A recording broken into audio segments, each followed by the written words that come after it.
السلام عليكم.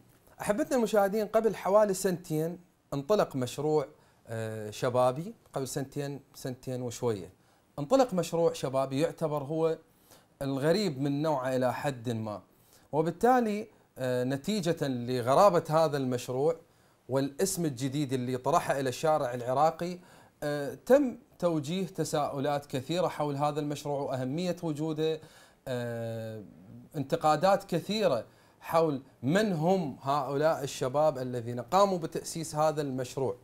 وبالتالي احنا اليوم راح نطرح هذه التساؤلات ونحاول أن نوضح بعض الانتقادات اللي تم توجيهها إلى هذا المشروع. طبعا ضيوفنا اليوم هم من برلمان الشباب العراقي، أهلا وسهلا بكم. طبعا ضيفنا ليث راجي رئيس برلمان الشباب، أهلا وسهلا بك، والأستاذ بكر ضياء رئيس لجنة منظمات المجتمع المدني في برلمان الشباب، أهلا وسهلا بكم. الله يسلمك أستاذ زيد. تأسستوا قبل أو أسستوا المشروع قبل حوالي سنتين وأكثر، مو سنتين ونص تقريبا. شنو التساؤلات اللي انطرحت؟ بالبداية تحية طيبة لك أستاذ زيد، شكرا. ولكل متابعي قناة الأنبار. مشروع برلمان الشباب العراقي مشروع استراتيجي ديمقراطي من قبل برعاية وزارة الشباب والرياضة، يهدف لإحداث تغييرات إيجابية في واقع ومستقبل الشباب العراقي. وبالحقيقة هو انطلاقة المشروع في 2010، بداية 2010 في العراق من قبل وزارة الشباب والرياضة. انطلق المشروع ب 2010 مو 2017؟ الدورة الثالثة 2017. الدورة الثالثة. اي الدورة الثالثة. اوكي انا اسف على هذا الخطأ اللي صار. فالدورة الأولى، الدورة الثانية كانت في 2010، وطبعا كمشروع برلمان الشباب هو ايضا تجربة موجودة في بقية الدول، يعني في بعض الدول الأوروبية. اوكي احنا خلينا نجي بالحديث بالتدريج شوي شوي. انا اذكر فترة من الفترات صار برلمان الشباب هو حديث الشباب. صحيح. منو ذول الشباب؟ وعلى اي اساس هم يمثلونه؟ انا بالبدايه هم من حقهم ان يطرحون هاي التساؤلات او يوجهون هاي الانتقادات. اكو تساؤلات اخرى انطرحت مشابهه لهذه التساؤلات، وشنو كانت ردودكم عليها؟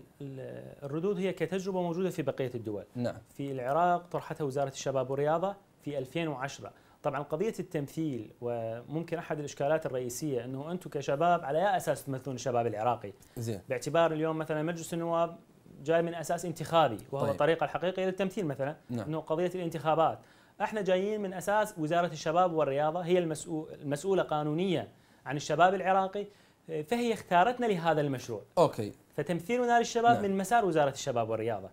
فهذا التساؤل الاول، انه طيب. على اساس انه احنا نمثل الشباب، نعم. فالاجابه انه احنا من مسار وزاره الشباب والرياضه. والرياضه. ياخذنا الى سؤال اخر، انه وزاره الشباب ليش اختارتكم انتم دون غيركم؟ ضمن اليات وبرامج. الدوره الاولى والثانيه عاده هو كمشروع جديد، هذه تجربه فيها بعض النقاط الاخطاء، ويكون تصحيح اعتمادا على تعدد الدورات. نعم. فالدوره الاولى كانت يعني استمارات وغيرها. احنا كدوره ثالثه نعم.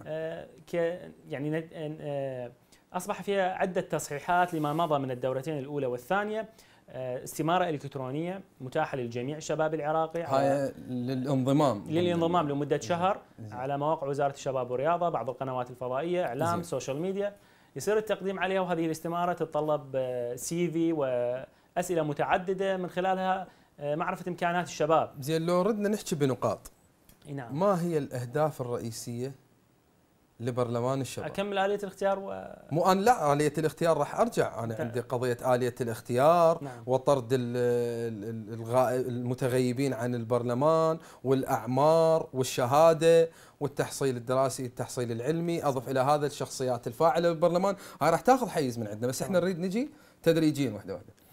شنو هدف برلمان الشباب؟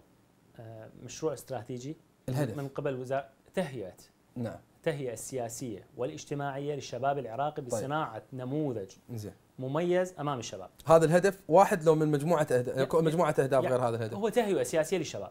سياسية حصرا؟ بالدرجة الأولى سياسية. بالدرجة الأولى. باعتبار التهيئة تشمل عدة مجالات. نعم. بس بالدرجة الأولى تهيئة سياسية. نعم. كمشروع شبابي أطلقته الوزارة لإيجاد قادة شباب مؤثرين في إدارة الدولة مستقبلا. نعم. ويمثلون نموذج لبقية الشباب.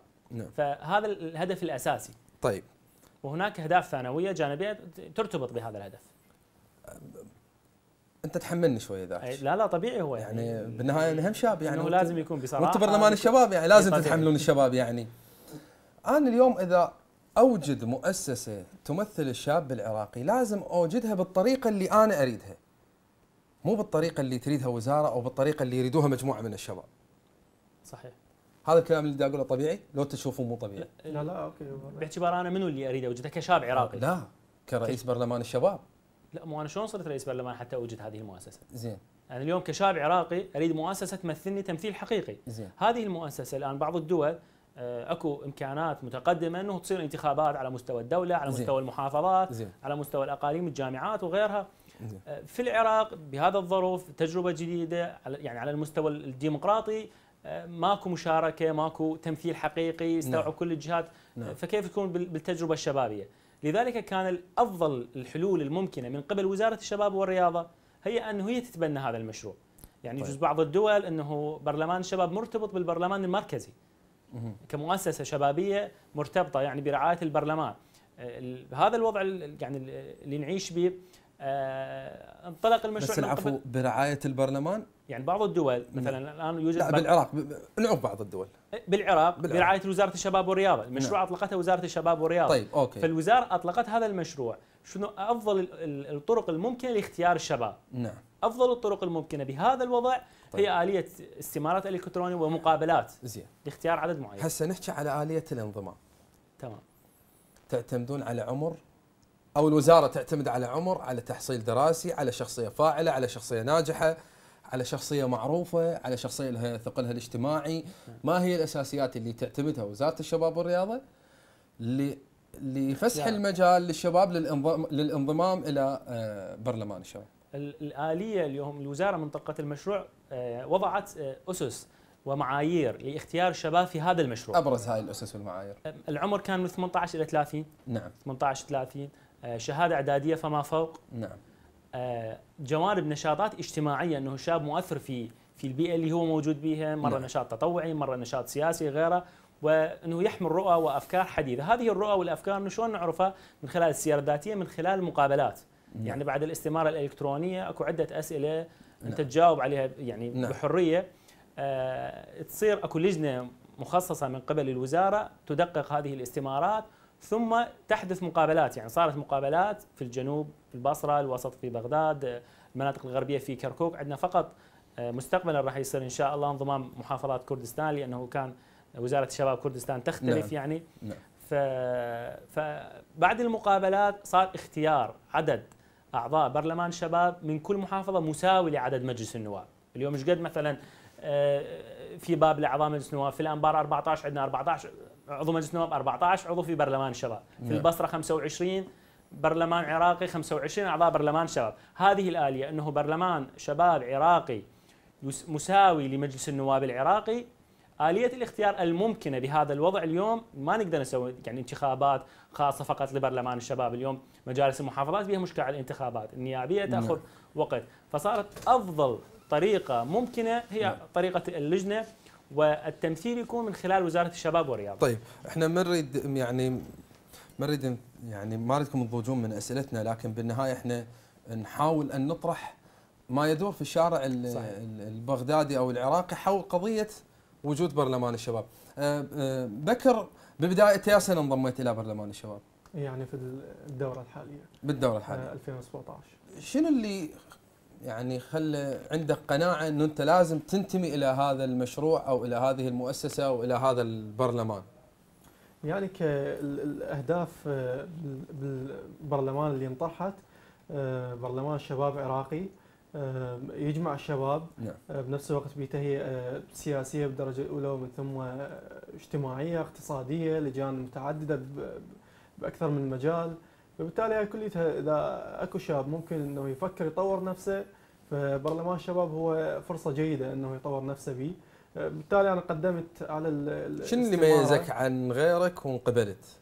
يعني بصراحة هذا الشيء من خلال الاستمارة بها عدة أسئلة، وكل سؤال تكتب باراجراف معين عن خبرتك، عن أهدافك المستقبلية، شنو ممكن تسوي.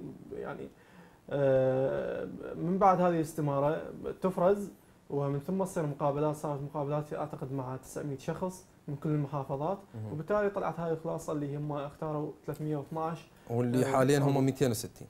اي يعني من بعدها صار تغيب، صار فصل لبعض الاعضاء، فحاليا 200 وشويه. ممكن يصير عندنا استهداف بالفتره الجايه.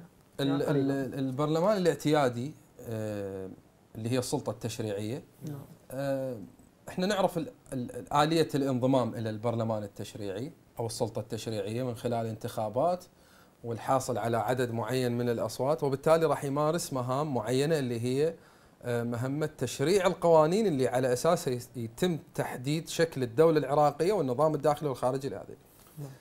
هاي وظيفه السلطه التشريعيه او البرلمان اللي احنا نعرفه. اليوم استاذ ليث من قلت لي انه احنا وظيفتنا تهيئه. كلمه تهيئه لا تعني قانون. صحيح. تعني محاوله. احاول ان اهيئ شاب الى عمل.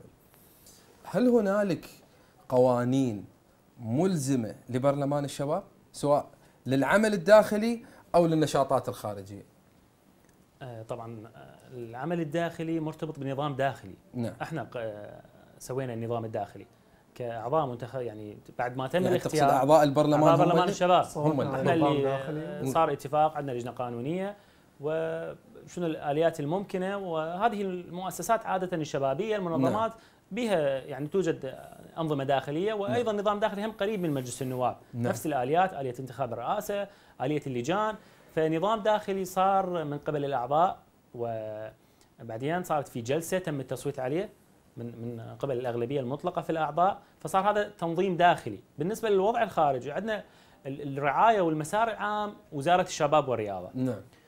تبقى وزاره الشباب والرياضه فيها بعض الامكانات اللي تقدمها مره لنا كاعضاء برلمان شباب في بعض القضايا اللي نحتاجها حتى ننفذ مهام معينه، ومره اخرى احنا باعتبار فريق اختارتنا الوزاره وانجمعنا في هذا المكان صار عندنا امكانيه انه نقدم اعمال تطوعيه اجتماعيه ثقافيه اخرى مقترحه من عندنا. مره اليوم الوزاره تقدم بعض المشاريع كخطه عمل احنا ننفذها حسب رؤيتنا. الاولويه لمن تكون؟ للمشاريع المقدمه من قبلكم للوزاره، لو ان المشاريع المقدمه من الوزاره لكم؟ لا، هي تصير عاده بالاتفاق قضايا متكامله. يعني خطه العمل اليوم مثلا بدايه سنه 2019 احنا نطرح رؤيه، الوزاره عندها بعض الرؤى، عاده هي تكون تكامليه، يعني ماكو اختلاف، يعني لانه احنا مسارنا والعمل الاساسي هو في دعم الشباب، الهدف يكون واحد.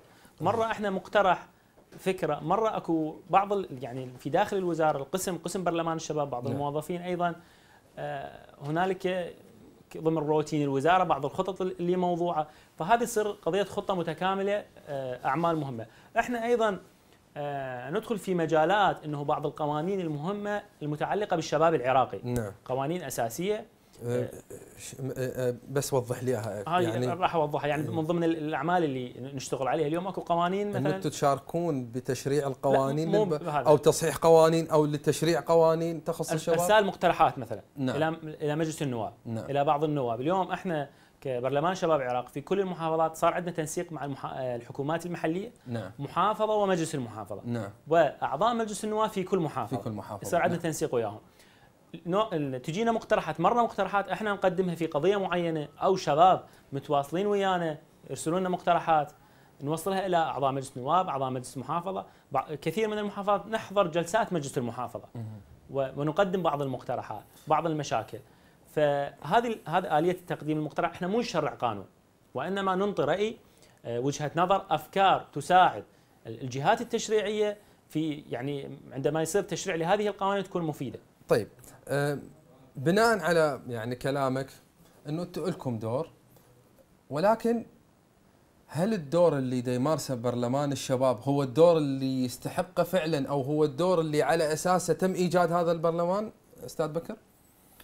يعني ما اعرف اذا السؤال ممكن شويه اليوم واسع. يعني اليوم اي مشروع، اي تجمع شبابي عنده فاعليه. نعم. هاي الفاعليه ممكن من خلالها انا اثر بمجتمع او بشريحه. هاي يعني امتلكتوا هاي الجزئيه انتم كبرلمان؟ يعني امتلكتوا جزئيه التاثير بالشباب؟ هل مارستوا النشاط مثل ما انتم تخيلتوا؟ وضحت الفكره. هي المساله اول تالي يعني تكامليه، بالتالي اذا احنا كنا بعيدا عن عمل الوزاره، انا اتحدث عن تاثيركم بالاخر. معين. نعم. وبالتالي ما القى المقابل ممكن يدعمني كمجتمع هسه كجهات رسميه غير رسميه. هي المساله تكامليه، وبنفس الوقت اذا الوزاره ممكن تهيئ لنا الظروف وما تلقى الاعضاء هم مناسبين هالموضوع ايضا ما راح يصير شيء. فبالتالي هي المساله تكامليه يعني.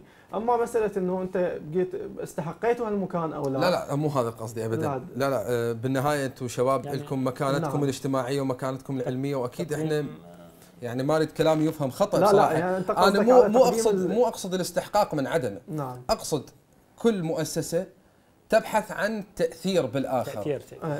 وصلتوا الى هذا الهدف، وصلتوا الى طريق معين على اساس اعتمدتوا بخطط معينه، قوانين معينه للتاثير على الشاب العراقي، للتاثير على مثل ما تفضل الاستاذ ليث، للتاثير على البرلماني. يعني تسال على قياس الاثر اللي صار بالفتره السابقه. نعم. قياس الاثر وايضا اسمع منك استاذ ليث يعني. نعم. عندنا صارت دورات في عده مجالات. هاي الدورات احنا نعتبرها الاشخاص اللي ياخذوها ويستفادون منها، فبالتالي هذا قياس اثر ممكن نشوفه. اما اذا نريد نحكي على موضوع القوانين، قرارات، ممكن مجلس الخدمه الاتحادي، ممكن تخفيض سن الترشيح، اكو هواي امور هذه ممكن احنا جاي نشتغل عليها، لكن تحتاج فتره اطول، تحتاج يعني حملات مدافعه تكون مدعومه من عده جهات، مو فقط برلمان الشباب ينادي بيها. اي طبعا. هيك قوانين لحد الان ما صارت، قلت لك لانه بعيد عن القوانين كعمل العمل لا اشتغلنا كعمل توعوي او تثقيفي يعني نشاطات توعويه، صارت عندنا نشاطات ممكن اغاثيه، صارت عندنا نشاطات يعني حتى مع جهات مثل البنك المركزي، صارت عندنا دورات متعدده مع صندوق الامم المتحده للسكان، مع هواي جهات. فبالتالي هذا كلية الاشخاص اللي يستفادون من هالنشاطات، هذه الفعاليات، هذا بالتالي قياس اثر يعني. طيب. اكو ناتج. زين خلينا نسمع استاذ ليث.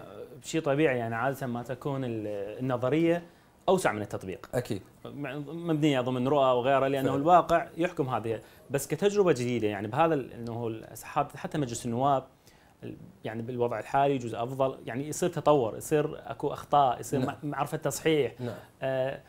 فكهدف رئيسي لبرلمان الشباب انه حققنا، لا ما حققنا لحد الان، بس ماشيين بهذا الطريق. انه صناعه شنو اللي تحتاجوه حتى تحققون الاهداف الرئيسيه لبرلمان الشباب؟ هو اليوم مثلا التعاون، يعني مثلا بكر اكد على مساله التكامل، وجود اكثر من مؤسسه، تعاون اكثر من جهه حتى نحقق اهدافنا. انت يعني تشوف انه انتم تحتاجون الى اشياء اعمق، اشياء اكبر، دعم مالي، دعم اقتصادي، دعم سياسي، شنو اللي تحتاجوه حتى تحققون الاهداف اللي انتم على اساسها ان وجدتوا في هذه المؤسسه؟ كل هاي النقاط اللي ذكرتها يعني بمستويات متفاوته. قضيه الدعم المالي، يعني هذا اليوم وزاره الشباب والرياضه حتى السنه السابقه وهذه السنه جزء من اقل الوزارات تخصيص مالي. وكذلك توجد منشات رياضيه جزء تكون لها الاولويه يعني لما يتطلبه الوضع. يعني هذا ايضا بالنسبه للتعاون مع مجلس النواب. اليوم مجلس النواب في قضايا يعني قضايا متشابكه معقده، تشكيل الحكومه، غيرها من هذا اللي ما يمكن يكون هناك الوضع المستقر نسبيا انه يدعمك بشكل اكبر مما هو واقع. لكن اليوم يعني انه تحقق نجاح من تصنع بدايه مشروع ناجح مؤثر ينطي نتائج للشباب العراقي. انه اليوم بعض الشركات المميزه العالميه يصير عندها لوجو مميز، انه هذا الشخص اذا اشتغل بهذه الشركه يعني هذا واصل مستوى عالي. فاحنا نطمح اليوم الشباب انه بالجامعات بالمدارس بغيرها انه يكون عنده طموح يصير برلمان الشباب العراقي نتيجه ما قدمه برلمان الشباب العراقي او ما يقدر يسوي. زين باختصار لان عندنا فاصل، باعتبارك رئيس هذا البرلمان هل تتمنى او من خلال تواصلك مع اعضاء البرلمان ايش قد مجموع الاعضاء اللي يتمنون ان تتحول او يتحول هذا المشروع الى مؤسسه حكوميه مستقله بحد ذاتها؟ هو اصلا موجود، يعني انه احنا عندنا احد المقترحات هو قانون برلمان الشباب. نعم. انه يكون هذا اذا احنا بنقول هيئه مستقله اكيد تحتاج الى قانون، فاحنا بنقول تشريع قانون. اوكي نحول السؤال، هل تحتاجون الى تشريع قانون خاص بكم؟ اكيد نحتاج تشريع قانون خاص بنا. بس هذا القانون بس مو راح يتحول عملكم من عمل طوعي الى عمل حكومي مؤسساتي، فراح يصير اكو. لا هو اذا صار تشريع قانون خاص، هذا القانون راح يعني يكون ضمن نقاط معينه انه تسمح بهذه الاليه العمل. نعم. يعني يصير تعديلات على هذا القانون. طيب. بما هو مناسب انه يحقق اهداف اسم مشروع برلمان الشباب العراقي. طيب. طيب احنا عندنا يعني بعد اسئله كثيره وسوالف هوايه ونشاطات راح نعرضها ولكن نروح فاصل وبعدها نكمل حديثنا. حبتنا المشاهدين فاصل وبعدها نرجع نكمل حديثنا.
رجعنا لكم احبتنا المشاهدين بعد هذا الفاصل ونكمل حديثنا مع ضيوفنا الاعزاء حول مشروع برلمان الشباب العراقي. استاذ ليث، يمكن قبل لا نروح للفاصل قلت انه احنا نتمنى يكون عندنا قانون خاص بينا. شنو يعني شنو الفرق اللي راح يصير؟ يعني انتم بالنهايه عملكم طوعي. صحيح. شنو اللي راح يفرق عندكم اذا تم تشريع قانون خاص ببرلمان الشباب او يبقى الوضع عذرا على ما هو عليه، انه انتم مشروع شبابي او تجمع شبابي تابع الى وزاره الشباب والرياضه؟ القانون يعطيك استقلاليه اكثر. نعم. بابداء رايي، يعني الان حاليا هو موجود هذا الشيء، لكن الان مثلا برعايه وزاره الشباب، يجوز هذا القانون تكون هيئه مستقله. اليوم عندنا مثلا المفوضيه العليا المستقله للانتخابات مثلا. هيئه الرأي بالمفوضيه هي تنطي قرارات، هي استقلال مادي غيره من الجوانب. عندكم انتم مخاطبات مع الجهات المعنيه حول اصدار قانون، يعني مثلا مخاطبات الى البرلمان العراقي او نفسه وزير الشباب والرياضه؟ اصلا الوزاره واضعه مسوده لهذا الموضوع، انه يقرر قانون برلمان الشباب العراقي، لكن الوضع مثل ما ذكرت انه وضع البرلماني الان والوضع السياسي يعني بعد ما يعني واصلين مرحله انه ممكن يصوت على هذا اليوم، باعتبار انه قوانين اكثر اهميه تمس حياه الناس. اليوم قانون المحكمه الاتحاديه عليه اختلافاته، واليوم قانون في الدستور السلطه التشريعيه مجلس النواب ومجلس الاتحاد. نعم. اخو نقطه اساسيه مذكوره بالدستور، اليوم مجلس الاتحاد ماكو عليه اشكالات وغيرها. نعم. فآلية التصويت على برلمان شباب مو بهذا المستوى. ايضا احنا طبعا هاي هم نقطه مهمه، من خلال عملنا ممكن تصير حاجه ملحه لبرلمان الشباب هنا، تصير في الضروره اجتماعيه لتشريع هذا القانون. طيب استاذ ليث، يعني اتمنى اسمع اجابه استاذ بكر بالبدايه، لان اليوم ما اعرف استاذ بكر اكو شيء مضوجك حديثه قليل اليوم يعني. لا وانت بعد لا العفو، انا يعني اكو مساله في بالي انه حاليا انتم تابعين لوزاره الشباب والرياضه. عملكم ما نقدر نقول انه هو معتمد على قانون اساسي خاص بالمشروع، صح؟ لا احنا عندنا نظام داخلي نظام داخلي ولكن مو قانون عليه كاعضاء، لا قانون ماكو. مو قانون وبالتالي الوزاره واضعه تابع للوزاره بالضبط، وبالتالي فانتم عملكم خاضع الى الوزاره نفسها، يعني اذا صارت اكو تغييرات بالوزاره فاكيد عملكم ممكن يتغير. تغييرات من اي جانب؟ بناء على الرؤى الجديده للوزير الجديد، بناء على خطط يعني مستقبليه للوزير الجديد. بلقاءاتنا مع الوزير السابق والوزير الحالي كانوا اثنيناتهم يصرون على انه يكون البرلمان له قراره يعني الحر والمستقل. نعم. حتى يقول انه ما اريد انه الوزاره يكون لها تدخل بالعمل، الوزاره هي فقط راعيه، وهي بنفسها الوزاره تذكر والوزير نفسه شخصيا يذكر انه الوزاره هي راعيه فقط وليست يعني لها اي تدخل بالقرار بداخل برلمان الشباب. زين، احنا تحدثنا عن البرلمان يعني وعن حتى مساله الرئيس هم ما نهائيا ما تدخلوا بها، نفسهم هم الاعضاء اختاروا شخص من عندهم اشخاص عده رشحوا انه يكونون هم الرئيس، وبالتالي فاز يعني. طيب يعني احنا تحدثنا عن البرلمان وتاسيسه وعدد اعضائه واليه انتخاب رئيس البرلمان ونواب رئيس البرلمان واللجان الموجوده. خلينا نتحدث عن نشاطاتكم الفعليه اللي صارت. عندنا مجموعه فيديوهات، خلينا نشوف الفيديو الاول. عراقي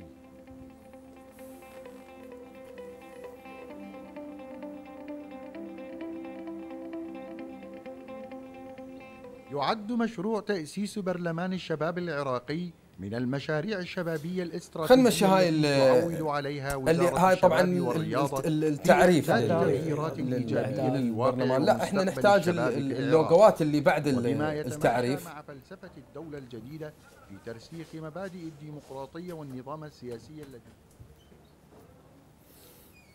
زين. لا ارجع لنا من البداية إن أمكن. بالضبط بالضبط. هاي هنا بس حتى نوضح، هنا لجان برلمان الشباب. كم لجنة موجودة بالبرلمان؟ اللجنة القانونية 11 لجنة، لجنة اللي هي العلاقات الخارجية، لجنة الثقافة والإعلام، الثقافة والإعلام، التأهيل والتدريب، طيب. لجنة المرأة، وبعض اللجان ممكن نستحدثها أو نلغيها حسب آلية العمل. رؤساء هذه اللجان أيضا بالانتخاب. أي نعم. أيضا بالانتخاب.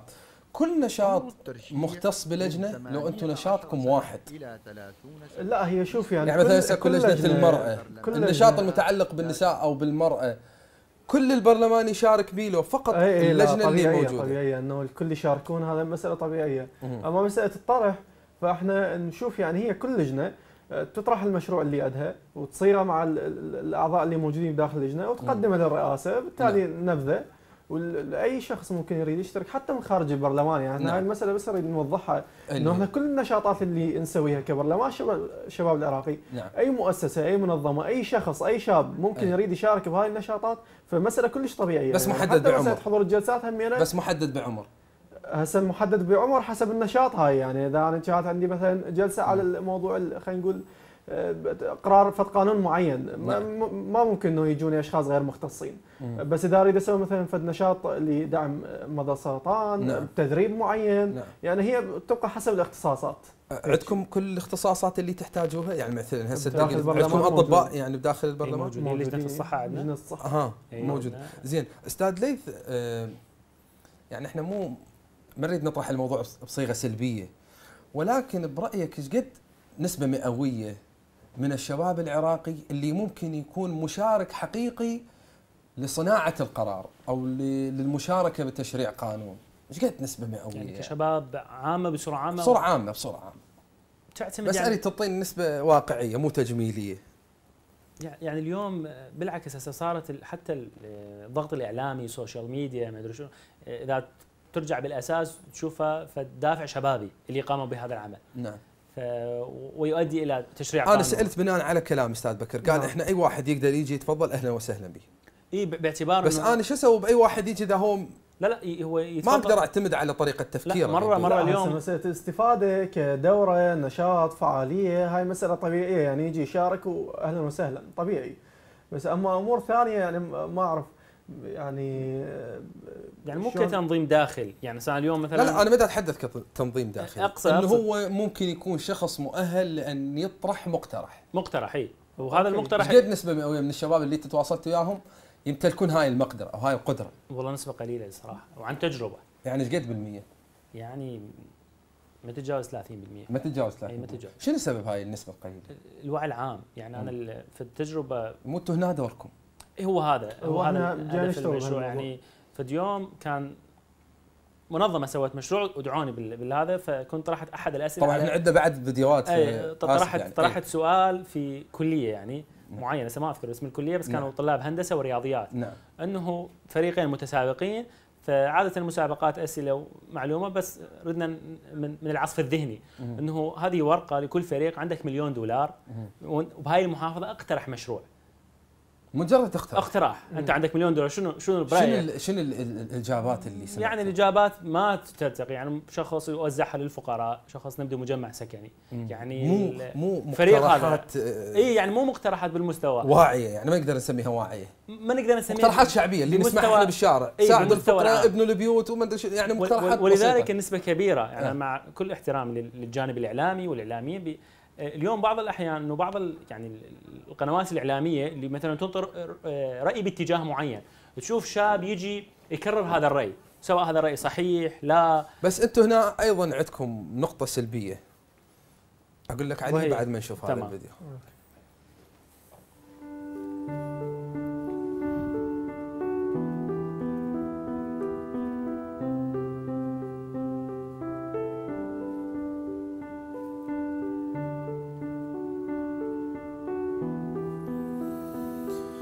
شنو هذا النشاط اللي قاعد نشوفه؟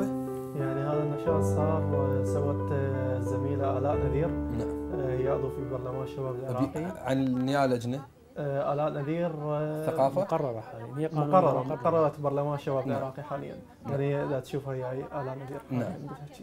هالنشاط سوت اعتقد بال 2018 عن لدعم مرضى السرطان، يعني معرض فوتوغرافي بالمتنبي، كان بالشراكه يعني ايضا مع منظمات يمكن فرق تطوعيه.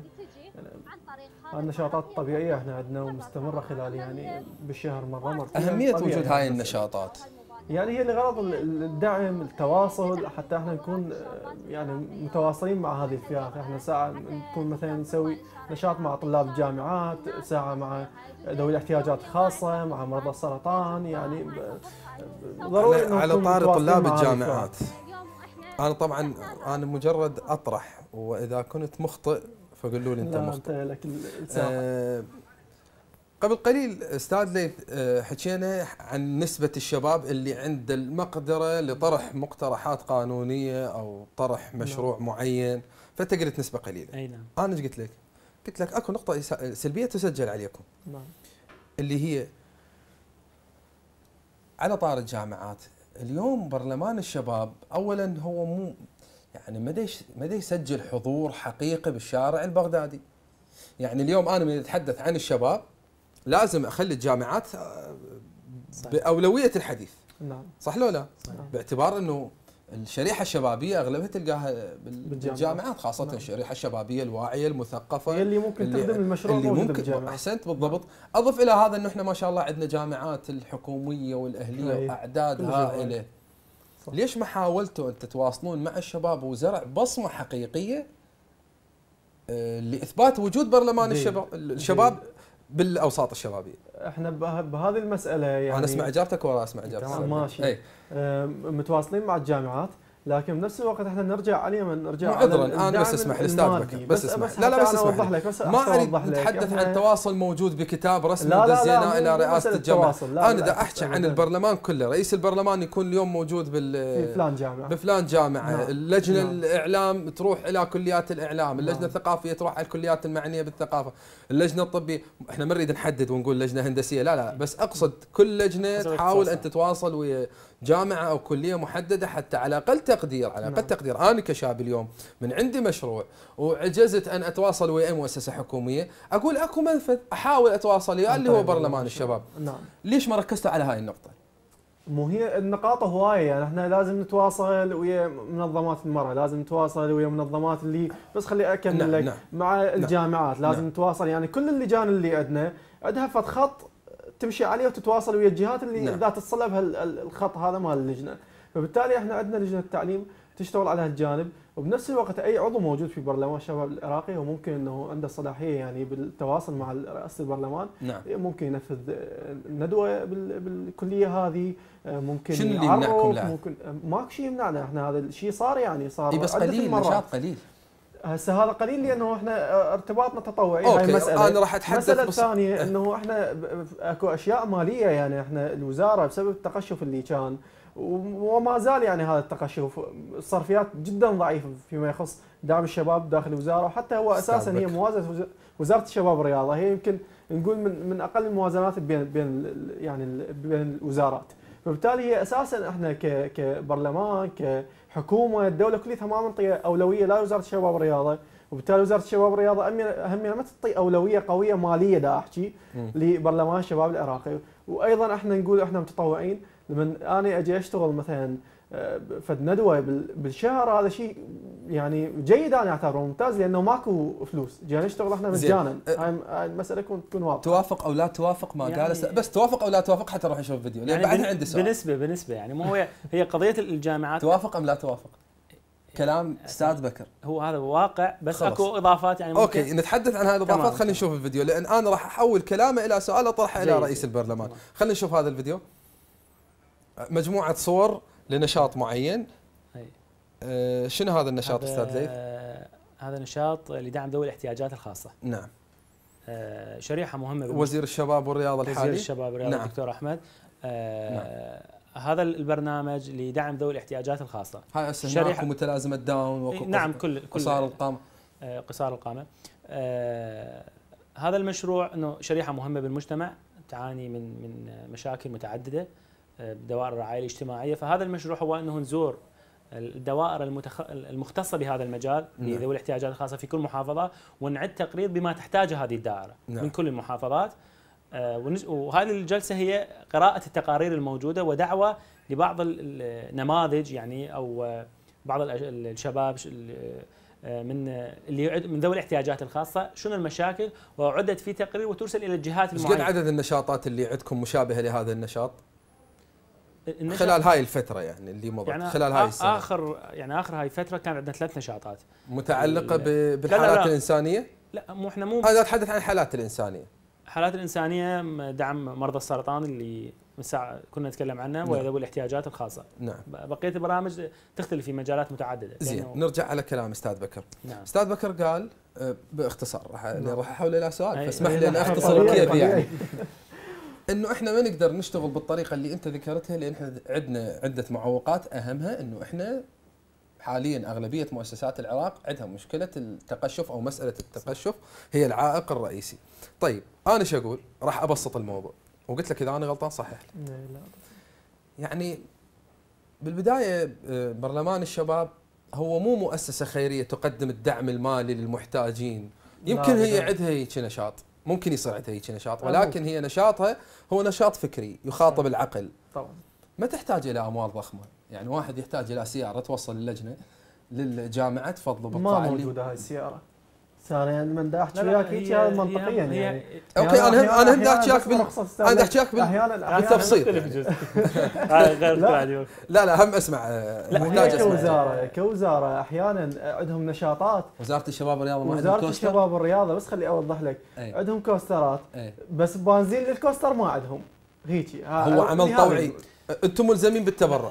اليوم عمل طوعي بالتبرع. انا متطوع حسب وقتي اوكي انه اصرف على استاذ ليث. انا مو حتى ما اريد استاذ بكر ياخذ على خاطره ويصور انه كلامي لا بالعكس بسلبيه ابدا.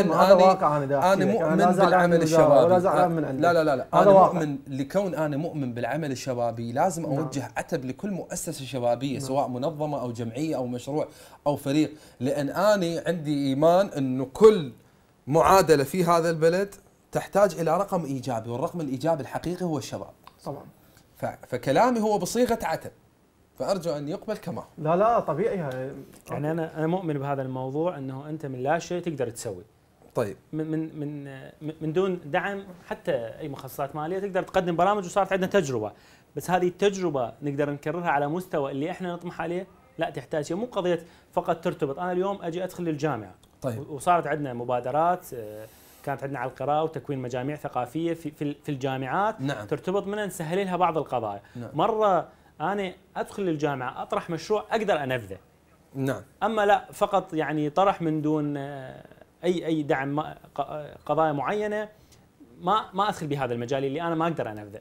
هذه جهة معينة يعني هنا أحتاج الدعم المادي مو إلي، ما أحتاج الدعم المادي لحتى أروح كروة وغيرها. أكو مؤسسات ما عندها مقبول يعني ما تتقبل وجود شيء اسمه برلمان شباب؟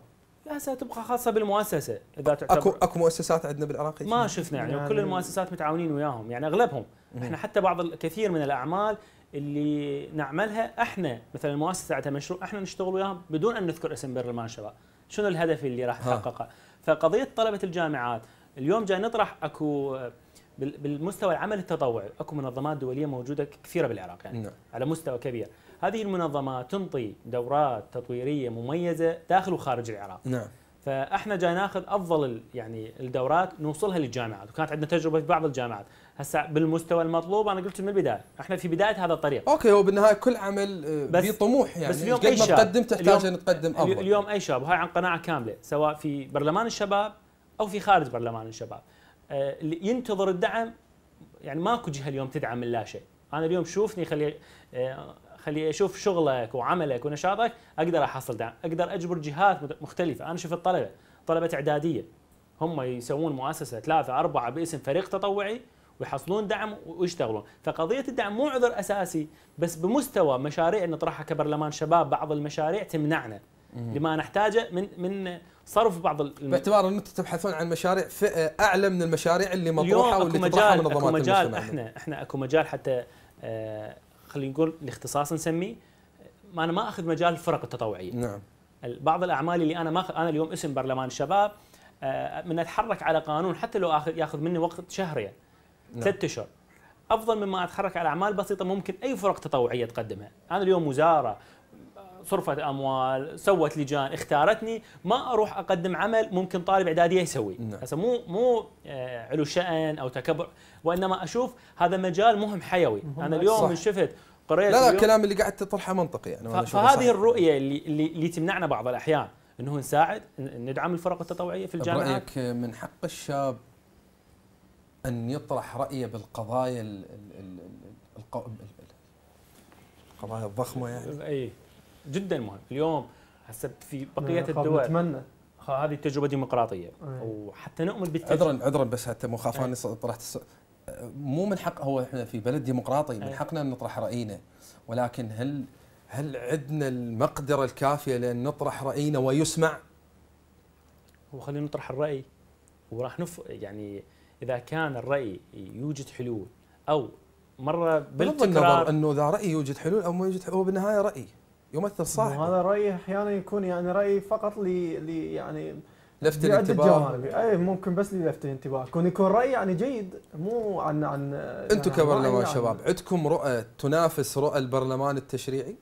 اي بعض الاحيان نتفق ونختلف، بعض الاحيان نعطي راي ننطلق من مجال الرؤيه العامه للشباب اللي نتناقش بها، نقعد بقهوه بجامعه بمدرسه، سالفه عاديه، ما عندنا ضغوطات مثلا سياسيه.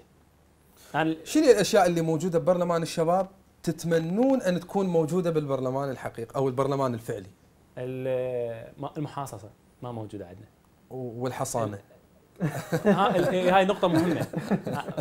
يعني اليوم انا من انظر لي مثلا اريد اختار رئيس لجنه، انظر بالكفاءه، ما انظر انه هذه اللجنه بها فلوس ممكن هذا يستفاد. طبعا هذا الجانب جدا مهم، المميزات ما موجوده، المغريات ما موجوده، فالتنافس يكون اقل. نعم. وقضيه يعني التمثيل ماكو فرق. يعني اليوم احنا جوز جينا نعم.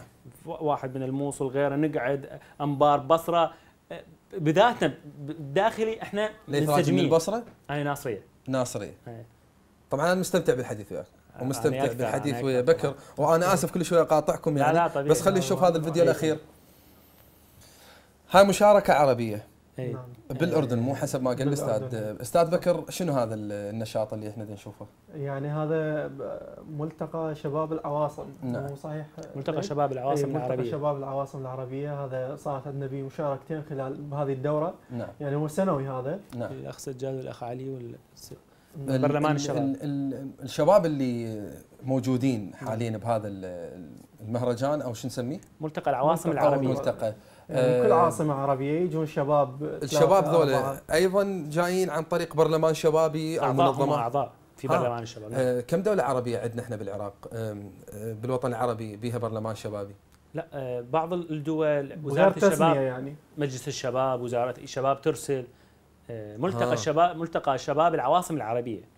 فايضا من مسؤوليات افضل تجربه تحاولون ان توصلون لها من خلال تواصلكم ويا المجتمعات العربيه اللي عندهم نشاط مشابه لنشاطكم، تعتبروها هي التجربه الافضل والمثلى واللي تحاولون ان توصلون الى تجربتهم او توصلون الى المكان اللي هم وصلوا له من خلال المشاركه بصناعه القرار، المشاركه بتهيئه بالتوعيه والتثقيف للمجتمع باكمله.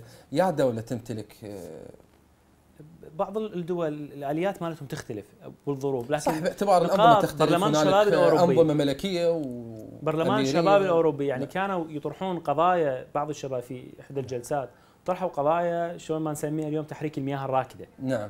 يعني مو يعني مستوى بعيد.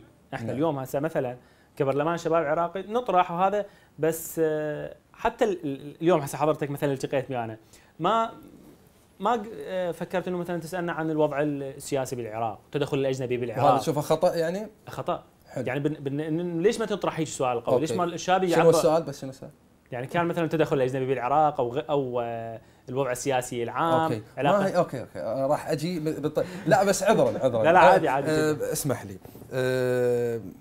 كلام يعني هنالك مقولة جميلة أنا أؤمن بها، كلامي خطأ يحتمل الصواب وكلامكم صواب يحتمل الخطأ. صحيح. هي مو الهدف أنه أنا أطرح هذا التساؤل، ولكن بالنهاية أنا اللي موجودين أمامي هو برلمان الشباب، وهذا البرلمان أكو تساؤلات عديدة انطرحت بالشارع العراقي. أنا ما أجي أطرح تساؤلات تمثل شخص، أنا دا أريد أطرح تساؤلات تمثل شخصي. أوكي خلينا نطرح تساؤلات. شنو رأيكم بقضية فصل النواب المتغيبين عن جلسات البرلمان الاعتيادي؟ ممكن أنا أطرح تساؤل نعم. أو ممكن أطرح تساؤل حول القضايا اللي تصير بالموصل وبالرمادي أو الأنبار عموما أو القضايا المتعلقة بمحافظة البصرة، ولكن الأسئلة اللي طرحتها اليوم هي الأسئلة اللي أنا سمعتها بالشارع ومن الشباب عن برلمان الشباب. ولذلك ذكرت التجربة مقارنة بالبرلمان الأوروبي، يجوز هم هناك هاي الأسئلة متجاوزية كمجتمع وكرؤية عامة، لذلك هم انطوا آراء مؤثرة في عمق يعني المجتمع في البعد الاستراتيجي للدولة. طيب. يعني هذا الشيء. سؤال أخير لك لو سألتك أنت كرئيس برلمان الشباب، ما هي القضية اللي تتمنى أن تطرحها على الحكومة العراقية وأن يؤخذ بها؟ قضية واحدة فقط، شنو هاي القضية؟ حصر السلاح بيد الدولة. هاي القضية الأهم حاليا، يعني حتى نكون منصفين. قدمت مقترحات كرئيس برلمان إلى السلطة التشريعية أو التنفيذية؟ كمقترح رسمي ما مقدم، بس هذا شعور كل شاب عراقي يريد انه يعيش بدوله محترمه، باعتبار احنا حاملين المبدا احنا نريد نبقى بالعراق. نعم. وهذا الوضع ما قابلين به، نريد نحو الاحسن. فمن اهم يعني انا ما اقدر اعيش بوضع امن وانا اشوف سلاح في كل مكان. نعم. مهما كانت الاعذار. نعم. فاهم نقطه نتمنى انه تؤخذ بنظر الاعتبار، وحصر السلاح بيد الدوله. اكو جيش، اكو مؤسسه. هاي القضيه الاولى. القضيه الثانيه حتى اروح على بكره اذا اشوف هذه القضيه اللي يعتبرها، شنو القضيه الثانيه اللي تتمنى تطرح رايك الى الدوله وان يؤخذ برايك؟ يعني هسه فرص العمل. يعني انه هو ان يكون القرارات حقيقيه، ان تنفذ بصوره مباشره. نعم. لحل المشاكل الاساسيه. نعم. يعني مو قضيه بين فتره وفتره. يعني مشكله اساسيه بالشباب العراقي العمل، فرص العمل. طيب انا اسف يعني انا اسف جدا استاذ بكر، لو سالتك ما هي القضيه اللي تتمنى ان تطرحها في برلمان الشباب وبرلمان الشباب يطرحها على الحكومه العراقيه؟ نعم. ويؤخذ بهذا الراي. والله مسألتين يعني مهمات جدا. الأولى هي مسألة الوعي لدى الشباب العراقي، لأنه احنا ذكرنا بالبداية أنه مسألة وعي الشباب في الأمور الاقتصادية، السياسية، الاجتماعية. يعني تقصد تثقيف الشاب العراقي حول القضايا المصيرية الشباب العراقي مواعين بهالأمور هذه. نعم. فمسألة التوعية أنا أشوفها هي من عاتق وزارة التعليم العالي، وزارة التربية أيضا، هواي وزارات يعني حتى وزارة الشباب والرياضة، وزارة الثقافة، هواي وزارات يعني ممكن تشتغل بهالمجال هذا، مسألة التوعية للشباب بعدة مجالات. والموضوع الآخر هو مسألة يعني توفير فرص العمل. هسه ما أريد يعني فرص عمل يعني حكومية، لا خليها فرص عمل، خلي تكون يعني أطورها شلون ممكن يصنع مشروعه، شلون ممكن يطور يعني هسه مع الاسف اغلبيه يعني الشباب لازم يلجا للعمل الحكومي حتى يوفر. لا هو العمل الحكومي يعني هو اساسا احنا عندنا خلينا نقول يعني ترهل بالحجم اللي موجود يعني. نعم.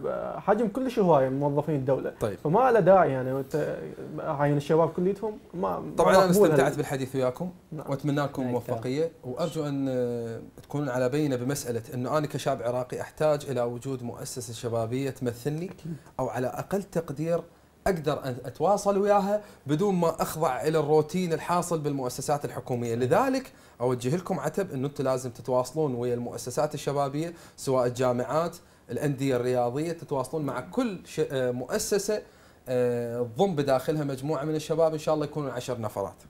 لان انا اؤمن بحاجه، لا احنا متواصلين اؤمن بحاجه القياده يعني الشبابيه. اكيد انتم متواصلين، ولكن نتمنى ان تتواصلون اكثر، سواء برلمان طبعاً الشباب طبعاً. او المنظمات المجتمع المدني او الفرق التطوعيه يعني. الشبابيه. احبتنا المشاهدين، وصلنا الى ختام حلقتنا لهذا اليوم. طبعا جزيل الشكر للاستاذ ليث راجي رئيس برلمان الشباب، نورتنا اليوم، والاستاذ بكر ضياء رئيس لجنه منظمات المجتمع المدني في برلمان الشباب. احبتنا المشاهدين، نلتقيكم في حلقات اخرى، استودعكم في امان الله.